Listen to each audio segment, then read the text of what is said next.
Joining us now from London is royal commentator Josh Rom. Josh, great to speak to you again. Since the last time we spoke, the Princess of Wales has apologised for editing a family photo that was shared on Mother's Day in the UK. My sympathy is with Kate, as we know, but it does call into question how truthful our institutions are. Yes, exactly that. First and foremost, lovely, of course, to speak to you again, Gabriella, my favourite host. But yes, this does call into question our institutions. I don't think it necessarily, this whole debacle, I don't think it necessarily makes the Princess of Wales look that bad. I don't think it reflects that badly on her. I mean, she is, by her own admission, an amateur photographer, and we know that she doesn't, in her normal day-to-day life, she would not by any means have enough time to perfect the Photoshop skills required for the standard of a professional. We know this, but what it does, it calls into question our institutions, because we saw a real litany of problems here. First and foremost, we saw that she wasn't wearing her wedding ring. That was just one editorial problem with the photo, but there were really basic issues that we saw. Just then, we saw in the photos problems with the pavement, problems with Princess Charlotte's heel, problems where part of the sleeve of her jumper was missing, problem with the way her hair finished on one of her shoulders, problems with Prince Louis and Prince George's fingers, problems with the Princess of Wales's fingers looking slightly blurry and one looking more blurry than the other.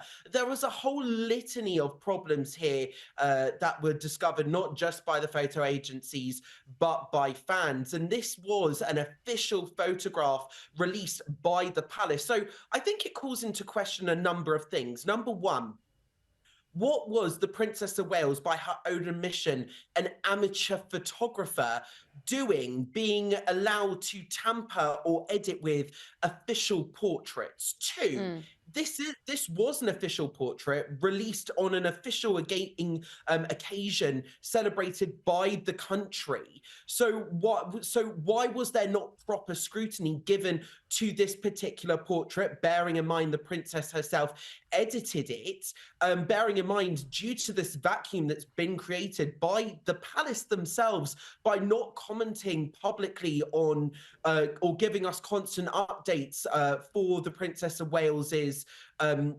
recovery period from that serious abdominal surgery. Bearing in mind, I don't think we have we don't have a right to know about her recovery.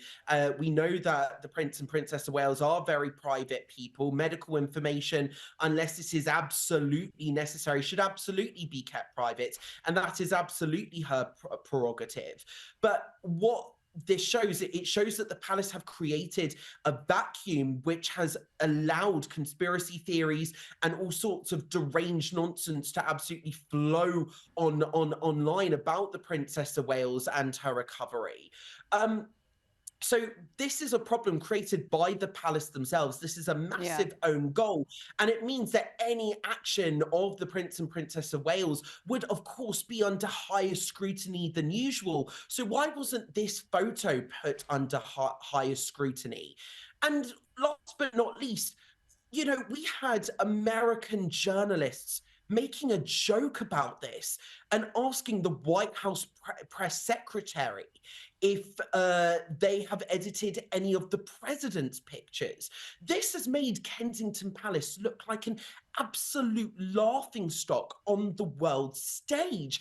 And the fact that institutions on a worldwide level are being called into question, this is it's not just a bad look for the establishment, so to speak. It's not a bad look for the palace. It's a bad look for the West's institutions, that they let problems like this get this far, get out of hand.